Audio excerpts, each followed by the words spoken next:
시청자 비평 플러스는 YTN을 돌아봅니다. 52만여 명의 수험생이 참여한 2025학년도 대학 수학 능력 시험이 마무리됐습니다. 어느덧 모든 국민의 관심사가 된 수능 시험 소식을 YTN은 어떻게 전하고 있는지 오늘 뉴스 리뷰 Y에서 살펴봅니다. 이번 주는 어떤 시청자 의견이 들어왔을까요? 시청자 톡톡 Y에서 확인해 보겠습니다. 잠시 후에 만나보시죠.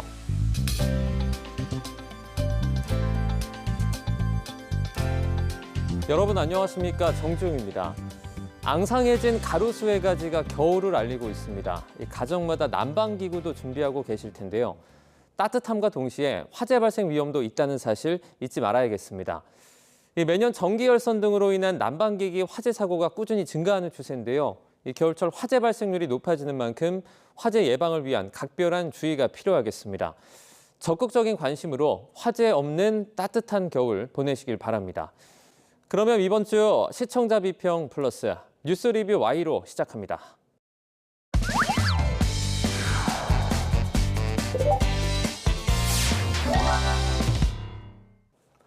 세 분 어서 오세요. 안녕하십니까?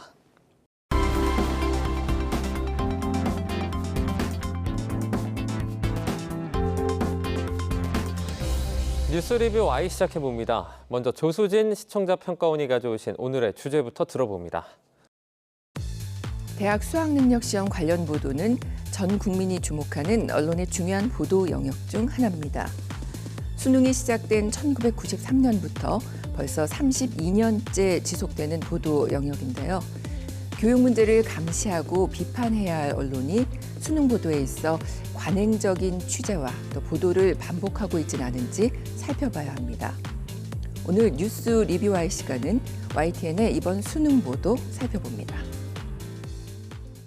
앞서서 논술 문제 유출도 있었고요. 또 의대 증원 등 여러 가지 문제들로 이번에 특히 대학 수학능력 시험에 대한 국민적인 관심이 많았던 것 같은데요. 수능 참 다사다난했죠? 네, 그렇습니다. 수능에 대해서 어떻게든 관심을 많이 가지게 되는 것 같아요. 해마다 저희가 또 11월쯤 되면은 수능 한파라는 말을 듣기도 하고요. 수능 당일날 출근 시간이 늦춰진다, 그리고 교통 상황이 바뀐다, 이런 보도들도 상당히 많습니다. 이런 상황이 비추는 것처럼 우리 사회 구성원이라면 모두 어느 정도는 수능에 관심을 기울이게 되는 어떤 연례 행사로서의 의미도 있는 것 같습니다. 대학 수학능력 시험을 앞둔 11월 11일부터 시험 다음 날인 15일까지 수능 관련 보도를 살펴봤습니다. 이것을 보면서 수능에 대한 우리의 입장이 수능 보도에도 반영되어 있다라는 느낌을 받았는데요. 수학능력 시험 수험생과 주변인에게 정보를 제공하기 위한 뉴스 보도도 있었고요. 그리고 시험을 통해서 우리 사회 동향을 보는 일반 대중을 대상으로 한 뉴스 보도도 눈에 띄었습니다. 네, 정말 다양한 내용들이 있었습니다. 관련해서 이번 수능 시험 소식을 YTN은 어떻게 전하고 있는지 보도 내용 살펴보겠습니다. 평가원님 어떻게 보셨죠? 수능 보도는 일정에 따라서 이제 좀 달라지는데요. 시험 전에, 그다음에 수능 당일, 그다음에 수능 이후에 등급 컷 예측 이렇게 이어집니다. 학생들과 학부모들에게 다양한 정보를 제공을 하게 되는데요.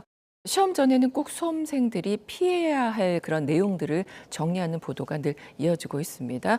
13일 보도였는데요. D-1 수능 수험생 이것만 피해도 제 실력 발휘한다라는 제목의 보도였습니다. 수험생들이 시험 전날 잠이 오지 않아서 휴대폰을 늦게까지 보게 되는 경우들이 참 많은데 이런 것들을 경계하도록 하는 그런 내용이었습니다. 의료 전문가 인터뷰를 통해서 포모 증후군에 대해서 설명을 하는데요. 피해야 할 내용들을 전문가 인터뷰도 넣고 해서 설득력 있게 구성을 했습니다. 네, 맞습니다. 대학 수학능력 시험 전날 예비 소집일은 수능 전에 수험생들이 시험 준비를 위한 최종 점검을 하는 날입니다. YTN 뉴스 보도를 통해서 수험생들이 상기해야 될 정보들을 다시 간략하게 알려주는 시도들이 좋았습니다. 긴장 반, 설렘 반, 수능 예비 수집, 최선을 다할게요 라는 제목의 보도입니다. 수능을 치르기 전 수험생들이 확인해야 될 사항들을 알려주고 그리고 시험 부정행위로 간주될 수 있는 상황들도 알려줘서 주의해야 될 내용에 대해서 안내하면서 정보성을 높였습니다. 재학생들은 학교에서 해당 내용들을 다 안내를 받을 겁니다. 하지만 사회생활을 하다가 아니면 대학을 다니다가 다시 수학능력 시험을 보는 수험생들이 지금 점점 많아지고 있죠. 그런 상황에서 수능을 치르고자 하는 다양한 상황에 놓인 사람들한테 꼭 필요한 정보를 시기적절하게 전달해서 유의미한 보도였습니다. 또 시험을 앞둔 여러 수험생들의 모습과 각오를 인터뷰를 통해서 보여주면서 현장감을 느낄 수 있게 했다는 장점이 돋보였습니다. 네, 수능 시험과 관련한 분석 보도도 정말 많았던 것으로 기억을 합니다. 지금 말씀을 해주신 것처럼 실제 학교를 다니지 않는 수험생들에게도 도움이 좀 많이 됐으면 하는데요. 관련한 보도들은 좀 어땠습니까? 그러니까 늘 수능 시험에서 지적되는 문제 중에 하나가 이제 킬러 문항에 대한 그런 논란이죠.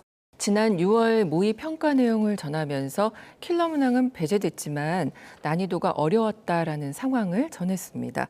11월 12일 보도였는데요. 킬러 문항 없는데 왜 어려울까? 매력적 오답 주의라는 제목이었습니다. 이번에도 이제 킬러 문항 없는 불수능 기조가 계속될 것이라고 이렇게 예측을 했었는데 늘 문제가 됐던 이 킬러 문항은 없는데 왜 도대체 어려운지에 대해서 관심을 갖도록 하는 그런 보도였습니다. 그리고 대학 수학 능력 시험이 진행되는 동안에 수험생 가족이나 교사 그리고 시험을 앞두고 있는 예비 수험생들은 그 시험의 난이도와 진행 상황에 대해서 궁금할 수밖에 없습니다. 수능일 YTN 보도는 시험이 진행되는 동안 수능 관련자들이 궁금해야 할 내용들을 빠르게 전해주었습니다. N수생만 16만 명, 52만 수험생 운명의 날 제목의 보도입니다.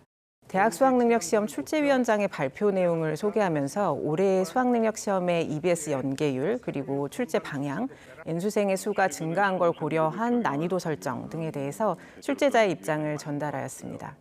특히 출제위원장이 교육부의 사교육 경감 대책에 따라서 킬러 문항을 배제했다라고 발표한 내용을 이후 보도에서도 주목해서 다루고 있었는데요.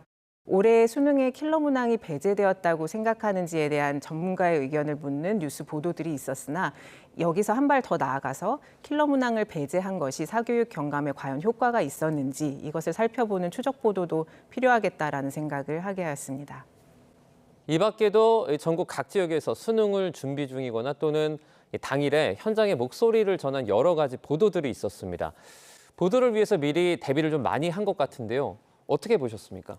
방송사에서 기자 생활을 하면 한 번은 해야 하는 그런 현장 업무가 세 가지가 있는데요. 첫 번째가 그 수해를 포함한 재난 현장, 그다음에 두 번째가 명절의 교통 중계, 그다음에 세 번째가 수능 현장 중계입니다. 그만큼 수능 현장 당일의 중계 그리고 그 수능을 둘러싼 며칠 사이의 이 집중 취재 보도는 사실은 몇십 년 전부터 똑같은 내용들이 관행적으로 해왔거든요. YTN도 개국 이후로 매년 수능날 풍경은 똑같습니다. 우선 뭐 D-100일부터 뭐 D-10일에 사찰 같은 데서 뭐 이렇게 기도를 드리는 그런 부모님의 모습들, 2, 3일 전에 뭐 문제지 배포, 수능 당일에 뭐 오토바이를 타고 막 도착하는 수험생의 모습, 그다음에 교문 앞에서 후배들의 응원 현장, 10시가 되면 수능 출제위원장의 뭐 출제 경향 이런 것들이 뭐 항상 있었던 것이고요.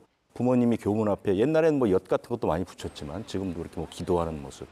모든 방송과 신문이 거의 도배를 하다시피 하고 있습니다. 이게 이제 오늘 주로 이 수능 보도를 얘기하게 되면 관행이라는 얘기가 많이 되는데 이게 너무 과도하다는 것이죠. 전 세계에서도 유일한 풍경이고 이런 것들이 오히려 뭐 과잉을 좀 확대하는 불필요한 관심을 모으거나 또는 그 불필요한 공포감을 줄 수도 있는 어쩌면 선정적인 보도까지 이어지는 이런 것들을 이제 한번 고려해 볼 필요가 있지 않는가 그런 생각이 듭니다. 과도한 관행일 수 있다라는 분석까지 해주셨는데요. YTN 대담에서는 대학 수학능력 시험 관련한 더 전문적인 내용들이 다뤄지기도 했습니다.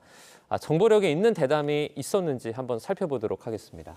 15일 보도였는데요. 수능 끝 대입 레이스 시작, 입시 전략 잘 세우려면이라는 그 전문가 초청 인터뷰였는데요. 진학사의 그 입시 전략 연구소장이 출연을 했습니다. 킬러 문항 배제와 관련된 내용으로부터 시작해서 2025학년도 대입 주요 변화, 또 지원 전략 등을 설명을 했습니다.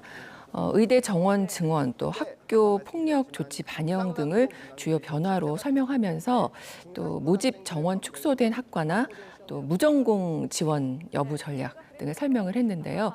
앵커가 이제 중간에 말하는 것처럼 시험이 끝났지만 수험생들은 이제부터 시작인 거죠. 그래서 언론이 수험생들에게 바른 가이드라인을 제공할 수 있도록 정보 제공 역할을 잘 해나가야 할 텐데요. 입시 업체들이 가채점한 결과를 토대로 해서 커트라인 등 이런 것들을 좀 공개를 했습니다. 또 이와 관련해서 사설학원 관계자들의 인터뷰를 통해서 입시 전략을 설명을 했는데요. 입시 설명의 북적북적, 복잡해진 셈법 속 눈치 싸움이라는 그 제목이었습니다. 올해 난이도가 평이해서 동점자가 많아져서 지원이 참 어려울 것 같습니다. 입시 설명회에 온 그 수험생과 또 학부모의 인터뷰를 통해서 그 상황을 잘 알 수가 있었습니다. 근데 이제 여기서 좀 한 가지 생각해 볼 문제는 수능 관련 기사의 취재원 활용에 대한 문제거든요. 이번 YTN 보도를 살펴보면 역시나 그 대담이나 또 막상 입시 이후의 전략이 필요한 지금 시점에서 사교육 관계자들의 인터뷰가 좀 대부분이었습니다. 네, 저도 공감하는 부분인데요. 의대 증원 후 첫 수능 난이도 및 입시 전략은 제목의 보도입니다. 여기에서도 사교육 종사자가 대담에 출연을 했습니다. 대학 수학능력 시험 보도들을 살펴봤을 때 보도에서 인용하거나 대담에 참여한 전문가들이 대부분 입시업계 혹은 사교육 종사자라는 점이 좀 마음에 걸리기도 하였는데요. 수학능력 시험 난이도 등을 예견하거나 당일 시험에 대해서 평가하는 것이 이제 교사라든지 공적 영역에 있는 교육자가 좀 적극적으로 나서기는 어려운 상황이어서 발생한 결과일 수도 있습니다. 또 입시업계 종사자들이 가지고 있는 데이터와 전문성을 고려한 결과이기도 할 것이고요. 하지만 그들의 해석이 EBS 현장평가단 교사라든지 출제자 측의 의견과 상이한 경우도 있습니다. 그렇기 때문에 균형 잡힌 시각 전달을 위한 진행자의 개입이 꼭 필요할 텐데요. 그 부분이 적절히 이루어진 보도라고 생각을 합니다. 예를 들어서 해당 보도에서 앵커의 질문으로 EBS에서는 전반적으로 쉽다는 평가가 있고 입시업계에서는 난도가 있어서 예상보다 점수가 낮을 수 있다라는 평가가 있는데 어떻게 생각하냐라는 질문으로 전문가 간의 다양한 의견이 있음을 보여주었습니다. 네, 맞습니다. 그 균형을 이루려는 노력이 필요한 부분인데요. 한국 언론의 그 수능 기사 취재원 활용 현황 및 문제점에 관한 연구라는 그 논문이 있습니다. 수능 보도에서 인용하는 공교육과 또 사교육 취재원은 수험생과 학부모가 대입 지원을 하는데 영향을 줄 수밖에 없는데요. 이 연구 결과를 살펴보면 언론이 대부분 공교육보다 사교육 취재원 의존도가 과도하다라는 그런 결과가 나옵니다. 이제 아무래도 사교육 취재원이 빠르게 정보를 제공하기 때문일 텐데요. 그런데 이제 언론이 사교육비를 줄이고 공교육을 살려야 한다라고 늘 강조는 하지만 막상 수능 기사에서는 사교육 취재원을 활용할 수밖에 없고 또 관행을 따를 수밖에 없다라는 건데요. 빠르고 신속하게 정보를 전달하기 위해 불가피한 점은 이해됩니다만 균형을 좀 이루도록 노력했으면 하고요. 또 공교육 주체가 관련 정보를 더 풍부하게 제공할 수 있도록 요구할 필요도 좀 있어 보입니다. 균형감이 있는 보도를 하기 위해서는 이 공교육과 사교육 각각의 분석과 목소리를 듣는 것도 상당히 중요할 것 같아요. 어떻게 보세요? 그 사교육 사설 입시업체가 이제 수능 관련해서 입시철에 많이 출연하는 것은 광고하고도 연관이 돼 있습니다. 언론사의 이해와 그 업체의 이해가 이제 맞아떨어지는 부분이 있지만 이것은 사실은 사교육 경감이라는 국가적 차원에서 볼 때는 매우 부정적인 영향을 미칠 수밖에 없고요. 자연스럽게 이제 수능 보도의 문제점을 이렇게 얘기를 해주셨는데 지난 2000년에 제가 교육 담당했을 때 교육부 기자단에서 결의를 하나 했는데요. 그 당시에 수능 만점 수석의 신상을 보도하지 말자 이런 결의를 한 적이 있습니다. 왜냐하면 이런 것들이 입시 과열을 부추길 수 있기 때문에 어떤 보도는 하지 않는 것이 더 사회 발전에 이바지한다 이런 정신에 따라서 이제 하지 않은 적이 있었는데 사실 뭐 몇 년 지나다가 흐지부지 됐습니다. 그만큼 이제 수능 과열을 부추기는 보도들이 지금 굉장히 많거든요. 앞서 말한 것처럼 그 관행적인 보도라든가 또 사기업 위주의 그런 그 출연 문제, 그 다음에 이제 가장 심각한 문제는 명문대 중심 보도입니다. 수능이 나오게 되면 뭐 바로 그날 저녁에 몇 점 이상은 서울대, 뭐 몇 의대, 뭐 이런 식으로. 그다음에 뭐 수도권 상위대는 몇 점 이상, 뭐 이런 보도들이 많이 나오거든요. 실제로 수도권 상위 대학을 가려면 전체 수험생의 10% 정도밖에 포함이 안 됩니다. 그러니까 언론사의 보도가 학생 가운데 10%를 대상으로 보도를 한다는 거거든요. 그러면 그 10%에 들지 못한 학생들에게 언론이 공포감을 줄 수도 있는 것이고 이게 이제 사교육을 부추기는 그런 것도 있습니다. 그다음에 1년 내내 언론을 보면 학벌 타파, 뭐 사교육 경감 이런 얘기들을 언론사들이 계속해서 합니다. 그런데 수능 때만 되면 대학 입시 때만 되면 유독 학벌을 중시하거나 또는 무슨 학교 서열화 이런 것들에 앞장서거든요. 이런 부분들, 그러니까 지금 세 가지 정도로 정리될 수 있는 이런 수능 보도의 문제점은 이제 하루빨리 좀 고칠 필요가 있다 이렇게 생각이 됩니다. 네, 여러 가지 수능 보도의 문제점들 짚어주셨습니다. 수능은 끝났지만 아직 더 넘어야 할 산들은 많이 있는데요. 관련 주요 소식을 지금 YTN을 통해서 좀 전해지면 좋을 것 같습니다.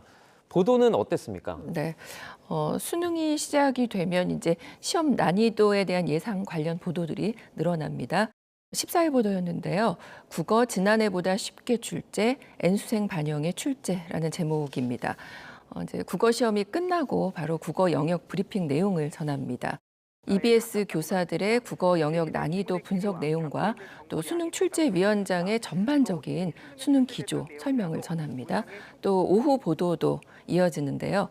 수학 지난해보다 쉬워 전반적으로 쉬운 수능 예상. 그리고 또 오후 6시가 되면 영어 시험이 끝나고 영어 지난해보다 평이 전반적으로 쉬운 수능 제목의 보도 이어졌습니다. 의대 증원으로 변별력 확보 위한 어려운 수능이 전망됐지만 예상이 빗나갈 가능성이 커졌다라고 전하면서 그 EBS 현장 평가 그 교사의 말이 의미 있다라면서 전하거든요. 이런 이야기였습니다. 최상위권만을 위한 시험을 만들 수는 없다.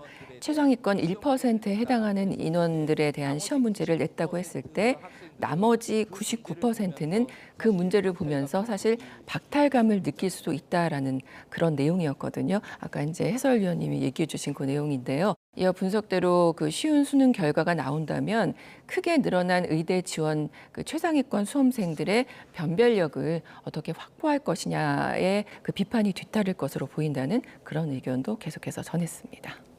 수능 후에 나타나는 사고 발생률 추이에 따라서 예방교육 등 주의를 당부하는 보도도 있었는데요. 이 부분은 어땠습니까? 네, 맞습니다. 수능의 해방감과는 별개로 청소년들의 술과 담배, 또 이제 신분증 부정 사용에 대한 철저한 예방 교육이 필요해 보이는데요. 시험이 끝나고 학생들이 해방감을 느끼며 번화가에서 사고가 발생할 수도 있어서 이에 대한 예방책에 대해서 보도를 했습니다. 수능 끝나 홀가분 경찰 밀집 지역 사고 예방이라는 제목이었는데요.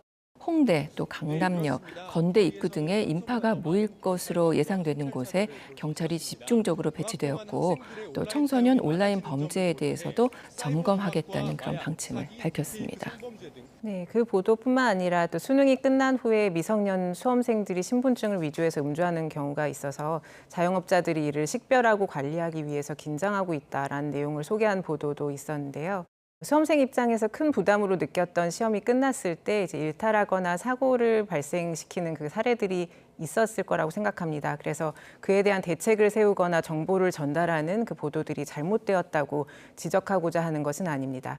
하지만 만약 수능 후에 일탈 행위가 평상시보다 빈번하게 발생했다면 그 원인을 좀 짚어보거나 아니면 해당 사고들이 해마다 발생했다면 그에 대한 대책이 왜 장기적인 효과를 가져오지 못했는지 그것들을 살펴보는 관점의 전환이 필요한 그 시점이라고 생각을 합니다. 수능 전날이나 시험이 진행되는 동안에는 보살펴야 하고 물심양면으로 지원해야 되는 대상으로 수험생을 바라보다가 수능이 딱 끝나고 나면 일탈하는 존재로 바라보는 방식이 우리 사회가 청소년을 바라보는 그 모순적인 관점을 드러내고 있는 것 같아서 씁쓸한 마음이 들게 했던 보도들이었습니다. 네, 그러면 오늘 뉴스 리뷰 Y 내용 정리해 보겠습니다. 이것만은 꼭 시간인데요. 평가원님부터 한 줄로 오늘 요약해 주시죠. 취재원 불균형과 기계적인 보도 관행 탈피해야. 수능 보도에서 다뤄지는 내용이 입시 전략에 중요한 영향을 미치는 만큼 그 취재원 활용에 있어서도 사교육 전문가로 몰리는 현상에서 벗어날 필요가 있습니다.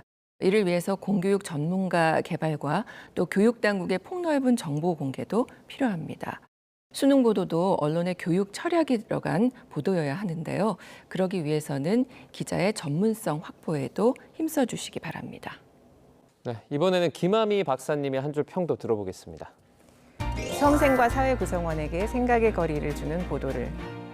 대학 입시를 위해서 준비해야 될 시험이 많아지고 또 고등교육에 진입할 수 있는 경로가 다양해졌습니다. 그러면서 대학 수학능력시험 보도 건수나 강도가 예전보다는 조금 약해지고 있다라는 생각을 하게 됩니다.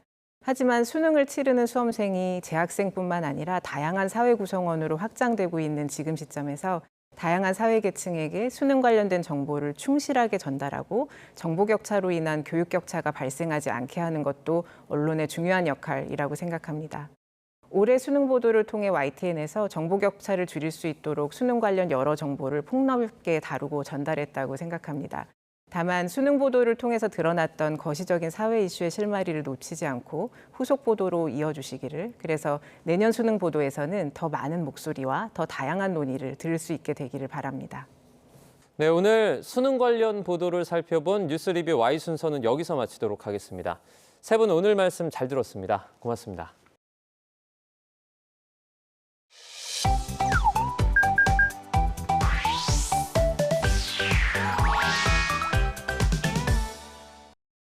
YTN을 향한 시청자 의견이라면 모두 귀 기울여 듣고 답하는 시청자 톡톡 Y 시간입니다. 오늘 주목한 시청자 의견을 AI 앵커 Y고가 소개해드립니다. 지금 바로 만나보시죠. 안녕하세요. AI 앵커 Y고입니다. 오늘의 첫 번째 주제는 신경안정제에 대한 시청자 의견을 들어봤습니다. 자세한 내용 지금 바로 보시죠.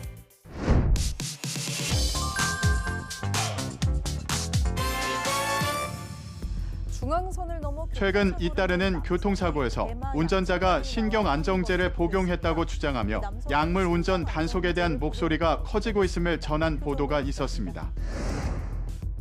최근 강남역 인근에서 팔중 추돌 사고를 일으킨 운전자가 신경안정제를 먹었다고 진술한 가운데 신경안정제 복용을 주장하는 경우가 또 나오면서 시민 불안이 커지고 있습니다. 그런데 검사를 강제할 수 없어 의심스러운 경우에도 사고가 나기 전 약물 운전 여부를 알기 어렵고, 마약을 하고도 감형을 위해 신경안정제를 먹었다고 거짓말하더라도 검사를 거부하면 확인할 방법이 없어 문제입니다. 보도에서처럼 약물 운전이라고 주장할 경우 처벌 규정도 없고 강제할 방법도 없어 문제가 되고 있음을 지적했는데요. 교통사고를 낸 운전자가 신경안정제 복용을 주장했다는 보도였는데, 이에 대해 신경안정제를 복용할 경우 운전을 비롯해 어떤 영향을 미치는지 등 설명이 부재해 아쉬움이 남았다는 시청자 의견이 있었습니다. 시청자 톡톡Y에서 완성도 있는 보도를 위해 신경안정제 정보에 대해 알아봤습니다. 병원에서 주로 처방되는 신경안정제인 벤조디아제핀의 경우 불안장애나 불면증, ADHD 치료 등에 많이 쓰이고 있습니다. 국내 처방량이 2018년 5억 개에서 2022년 약 13억 개로 급증했지만 운전방해 같은 일부 부작용에 대한 경각심은 부족하다는 지적이 나오고 있는데요. 약학정보원 자료에 따르면 벤조디아제핀계 신경안정제의 부작용은 졸림, 시야 흐림, 기억력 감퇴, 어지럼증, 두통, 과민성, 우울증 등이 대표적입니다. 졸음이나 어지럼증뿐만 아니라 근육이완 작용도 있어 시야 조절이나 운동 능력 저하도 가져올 수 있는데요. 주의사항에도 졸음, 주의력, 집중력 저하가 일어날 수 있으므로 자동차 운전이나 위험을 수반하는 기계 조작을 하지 않도록 한다고 표기되어 있습니다. 또한 오난용의 위험이 있어 향정신성의약품으로 지정되어 있습니다. 향정신성의약품이란 중추신경계에 작용하는 것으로 오용 또는 남용할 경우 인체에 현저한 위해가 있다고 인정되는 약물입니다. 정신건강의학과의 처방 없이 신경안정제를 장기 복용하면 불안감 증세가 오히려 심해질 수 있다고 알려져 있는데요. 때문에 초조함, 공격성, 망상, 분노, 환각과 같은 부적절한 행동이 나타나면 약물 사용을 중단하고 의사와 상의해야 합니다. 다음으로 시청자 톡톡 Y 두 번째 주제는 신상 공개 제도에 대한 시청자 의견을 들어봤습니다. 어떤 내용을 담고 있는지 이어서 확인해 보시죠.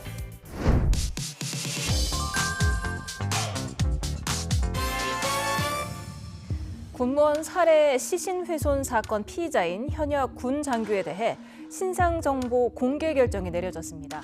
얼마 전 살인과 시신 훼손으로 범행의 잔혹성을 인정받아 신상 공개가 결정된 군 장교가 이를 거부했다는 소식을 전한 리포트가 있었습니다. 같은 부대 사무실에서 근무하던 동료 군무원을 살해하고 시신을 훼손한 뒤 북한강에 유기한 사건. 현역 영관급 군 장교 피의자 38살 양모 씨에 대해 신상 정보 공개 결정이 났습니다. 하지만 이름과 사진을 즉시 공개하지는 못했습니다. 양 씨가 공개를 거부했습니다. 신상 공개를 피의자가 거부해 닷새간의 유예 기간이 주어졌다는 정보를 담고 앞으로의 수사 방향을 알린 보도였는데요. 보도에서 살인사건 피의자가 신상 공개에 동의하지 않아 기간이 유예된다고 전했는데 관련해 신상 공개 제도에 대한 정보와 유예 제도가 존재하는 이유가 궁금하다는 시청자 의견이 있었습니다. 시청자 톡톡Y에서 피의자 신상 공개 제도와 유예 제도에 대해 자세히 살펴봅니다. 피의자 신상 정보 공개 제도는 2010년 정식 도입됐습니다. 2010년 특정강력범죄 처벌에 관한 특례법 개정안이 통과되면서 각 지방 경찰청 소속 신상정보공개심의위원회를 거쳐 피의자 신상을 공개하는 지금의 제도가 정착됐는데요.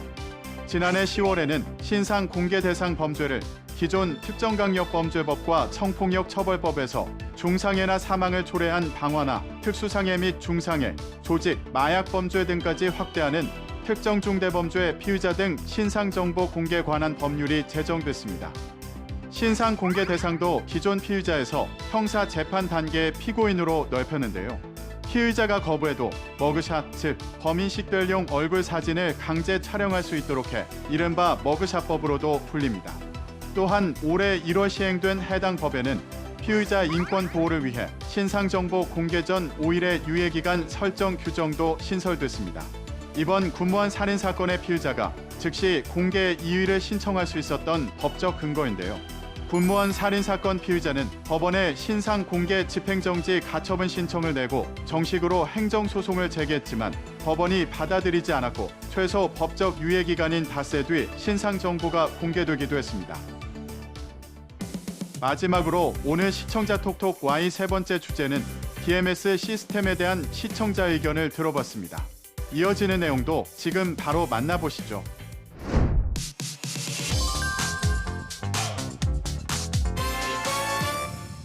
지난해까지 5년간 발생한 고속도로 교통사고 사망자 가운데 71%가 졸음이나 전방주시 태만이 원인이었습니다. 11월 들어 졸음운전 사고가 특히 늘어나고 있음을 알리며 이를 막기 위한 대안에 대해 살펴본 보도가 있었습니다. 차선을 넘나들며 이리저리 부딪히고 갓길에 멈춰선 차량을 그대로 들이받아 버립니다. 화날 때도 예외는 아닙니다. 모두 운전자가 졸다가 낸 어이없는 사고들입니다. 축제도 많고 교통량도 증가하고 11월 달부터 자동차 히터를 켜기 시작을 합니다. 일단 CO2 농도가 증가를 하게 되면 피로감을 느끼고 졸음이 발생하기 때문에 전문가의 인터뷰를 통해 11월부터 히터를 틀게 되면서 나른해진 온도에 졸음운전이 늘어난다는 이유를 짚어보기도 했는데요. 11월에 졸음운전 사고가 늘어나는 통계를 전한 보도였는데 장기 대안으로 언급한 DMS 시스템 의무화에 대한 우리나라 상황과 해외 사례는 어떤지 궁금증이 남았다는 시청자 의견이 있었습니다. 졸음운전의 대안으로 소개된 DMS 시스템에 대해 시청자 톡톡Y에서 구체적으로 알아봅니다. DMS 시스템이란 운전서가 기판 상단에 위치한 카메라와 경고장치를 기반으로 눈뒷 등 운전자 얼굴 내 통상 약 300개의 특징점을 분석해 졸음운전 예방을 돕는 것을 말합니다. 하품이나 눈 깜박임, 3초 이상 눈을 감는 등의 행동을 분석해 시간 및 횟수를 감지한 뒤 운전자의 피로도를 판단해 운전자의 주의력이 저하됐다고 감지된다면 계기판에 경고, 메시지와 경고음을 발송하는 것인데요.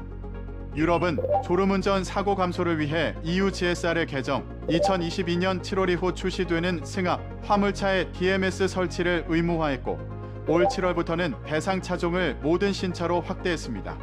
미국은 내년까지 대부분의 신차에 DMS와 탑승자 모니터링 시스템을 통합해 장착하기로 합의했는데요.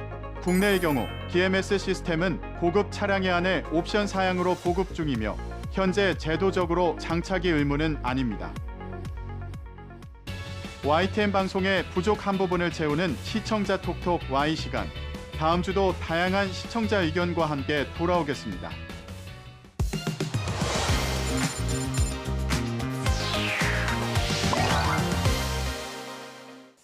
시청자 목소리를 YTN을 되돌아봅니다. 방송에 대한 여러 의견들 SNS와 홈페이지를 통해서 남겨주시고요. 시청자 비평 플러스는 다음 주 더 새로운 의견으로 돌아오겠습니다. 시청해주신 여러분 고맙습니다.